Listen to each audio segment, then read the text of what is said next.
I'm sorry. Boy, I got some really bad news. Wow. So I'm going to kind of work into that, talk about our chickens, and I mean, it all applies here. So, and it's important. So, as you know, we got, what, 17 chickens? Yeah, we had 9 more, 8 more, I forget exactly. And a dog broke into our coop. Showed you that video a while back. We've got that problem taken care of. They will not be able to get attacked again unless it's possibly a bear. So they killed the 9.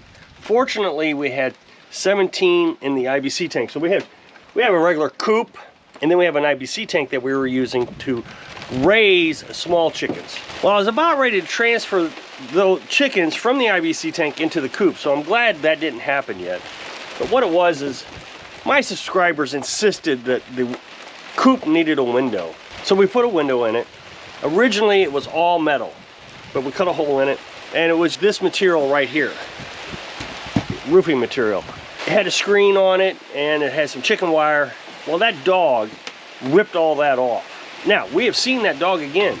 Since then, we've had a tarp over, we put a blanket over for the real cold temperatures, and put a tarp over the blanket so the blanket didn't get horribly wet. Well, we watched him pull that tarp and drag a big, huge cinder block off the top of it. We chased him off, and he hasn't been back. If he comes back, there's going to be some, I won't get into too much detail here, but that would be the last time he comes back. Well, the other day, we went into the Dollar General. We go to Dollar General every Friday. We took the back roads home, all the gravel back roads, just to, I don't know, explore a little bit. And there was 3 dead chickens in the middle of the road. It looked like somebody had their chickens attacked. Fortunately for them, 2 of them were roosters, so they didn't lose an egg-laying chicken. Ours were all egg layers, and all 9 of them. Now, we're still getting a good 6, 7, 8 eggs a day. Some days we get 13. It's not great. I would rather be eating eggs twice a day every day. But right now we eat eggs twice a day, about every 3rd day. So we're gonna get some, I think, Leghorns this spring to replace the ones that we lost. And this time I don't think we're gonna have any problems. I really think we got everything under control now. But it just taught me a lesson that I gotta do what I believe. And I mean, I know that I gotta appeal to the subscribers. They get upset, they unsubscribe, they leave nasty comments, or they just report me to the authorities. So I try to do the best I can to keep the subscribers happy, but in this case, they were wrong, and I'm just gonna keep that window shut. So I got another piece of metal over it, so there's no way anything can get into it. Well, chicken food prices have been going up pretty consistently over the last 2 years. About $1 a year is what we're seeing. So we've been trying really hard to minimize our chicken food costs, but still give our chickens all the nutrition they need.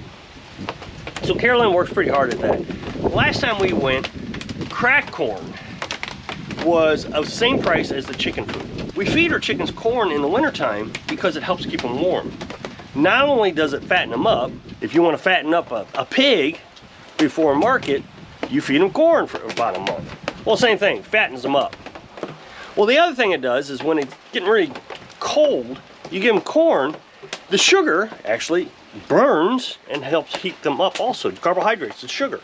But we didn't want to spend the price on cracked corn. Why not just get the chicken food?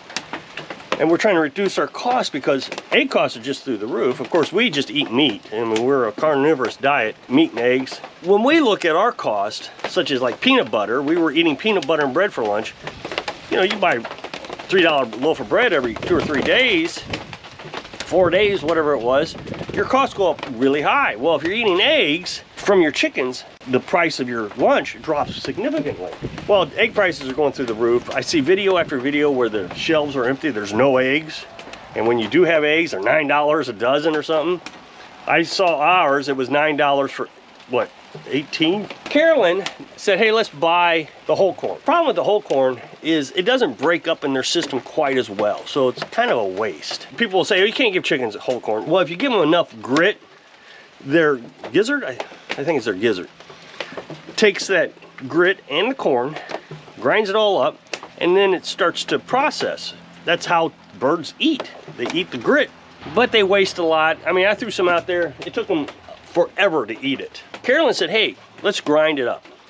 Well, she started to grind it up with our meat grinder, and it was doing okay, but man, I felt so bad for her. We decided that we were going to get a actual grain mill, and this has worked out really good. She's got a bag on it.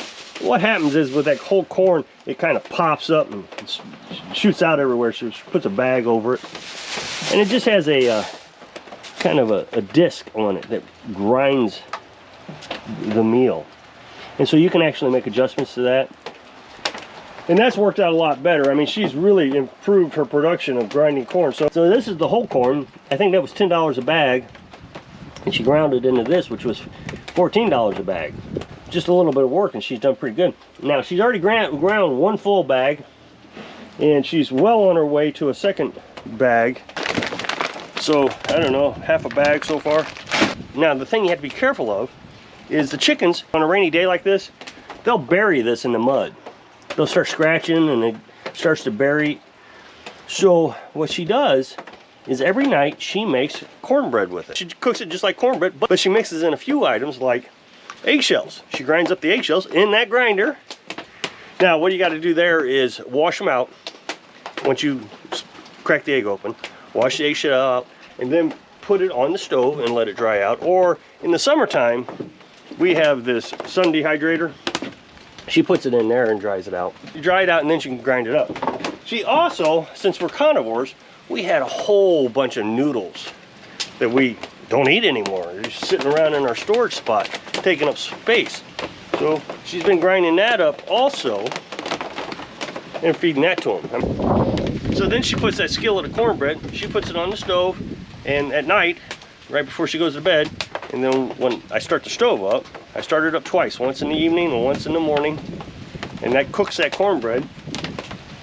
Now, the other thing she does is she takes sunflower seeds and she sprouts them. And she puts that in the window. She waters them every day and lets it drain out in the colander. It just keeps them moist, not saturated. You don't want to just soak them in water. I think you soak them one day overnight, and then every day you wet them and they sprout. That gives them all the protein they need. You give them a little handful. Then the last thing she does is she's got this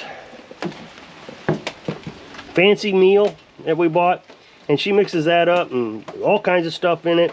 And this is keeping our chickens well fed very inexpensively. So even though prices of eggs are going through the roof in the store and prices of chicken food are going through the roof, we're keeping our costs really low. We're coming out ahead. Which brings me to the point where I was talking about that our chickens got killed. I don't know if we'd ever have enough eggs to sell them. Now, first of all, you got to be careful. If USDA finds out, they may come out to your place and tell you can't sell them. They did me about 10 years ago, 15 years ago. I've told you that story in the past. I was selling duck eggs, and I guess my neighbors called the USDA, and we didn't have a license or permit to sell eggs for the federal government over state lines. Well, I'm not sure my eggs were actually going over state lines. I have no way to prove that, but at the time I didn't care. The state of Missouri allows you to sell eggs. Carolyn's been seeing Facebook posts in a group that is dedicated to the kind of this area, this county, and she has seen several people selling eggs. The other day, somebody said, you don't have to have eggs. You can use applesauce as a substitute. Well, no, I can't. I mean, first of all, I'm a carnivore, so apples are not meat. That's vegetables and fruits, and no, that's sugar, and I don't want sugar in my diet. But I can't imagine having applesauce and bacon. Bacon and eggs, bacon and applesauce. No, it just doesn't ring. So instead of trying to find a substitute for eggs, what I'm suggesting is maybe you should go around looking for somebody that will sell eggs to you, farm fresh eggs. Now, first of all, before I tell you this, be forewarned, they are not USDA approved. Somebody in the comment section is going to say, oh, you can't eat those are dangerous, they'll kill you. You're more likely to get sick from eggs at the store. Here's why. The eggs at the store are washed per the USDA requirements. In Europe, they don't wash the eggs. And in Europe, you don't have to refrigerate the eggs. But in the United States, you have to refrigerate the eggs because when you wash the eggs, you wash off that membrane, that coating, whatever it is, that protects the eggs. Eggs can stay fresh, farm fresh eggs can stay fresh for a month, unrefrigerated. If your neighbor, farmer, chicken lady, isn't washing the eggs, they're going to be safer. Because at the store, and I've seen this happen, you'll see some driver, he'll pull out his two-wheel cart thing full of egg crates, and he'll get distracted, start talking to the pretty girl down the road while those eggs are sitting in the hot sun. So they're not being refrigerated at the moment. They're heating up, and you could be susceptible to getting sick from those eggs. But if you want to be USDA approved eggs, then you go to the store, you can pay your $9 and get eggs, or you can eat applesauce. But for the rest of us who understand what farms are, I think our farmers are looking for a little opportunity here. You know, these backyard chicken girls is what I'm trying to say. They got an opportunity here, and they're selling them. So there was one guy around here, he said he was going to sell them for $9 a dozen. And he got a lot of complaints right there on Facebook. So he lowered the price to $6. I'm still not certain that's a good price. But being way out here, a good distance from Walmart, I think we're 30 miles from Walmart, it may be a cost savings. I'm not too sure about that. But regardless, the only other post we have seen this guy make is, he said, I get 8 eggs a day. And what I'm looking for is somebody who will consistently buy my eggs. Come out once a week, get some eggs, whatever. Well, we haven't seen any more posts from him. So I'm guessing he got a good number of people to come buy his eggs. So now you can't buy eggs for him. So this is why I'm telling you, you need to go out and look for somebody to sell you some eggs before they come up with this idea that, hey, I can just get a regular customer base. Now there's another lady here, she's selling them for $3, which is much more reasonable. I suspect that's what the guy did. Sell them for $3, and now he's guaranteed a sale. So she's selling duck eggs and chicken eggs. Now I know somebody's gonna say, you need to sell eggs, Rob. I don't need to sell eggs because in my mind, we're saving a ton of money from having to go to the store. The store just drives me crazy, but you gotta drive all the way out there, wasted day. I would prefer to just eat our own eggs. Now, if we had those extra 9 chickens, it may be a different story, but we wouldn't be selling on a consistent basis. I want to take care of myself first before I take care of everybody else. So you may want to consider that. The other thing is, if you do go buy these eggs from a farmer, don't haggle the price.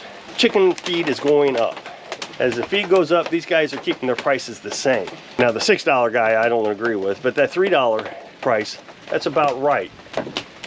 If you start negotiating and saying, I'll give you $2, look, she's going to take care of herself, or she's going to take care of the person who's going to give her the $3. What I would suggest is give her $3.50, give her $4. If you'll click this up next box, take you a video where I was talking about getting away from it all. So if I can inspire you to check out the egg prices so you can go to your farmer to live your dreams. Thanks for watching.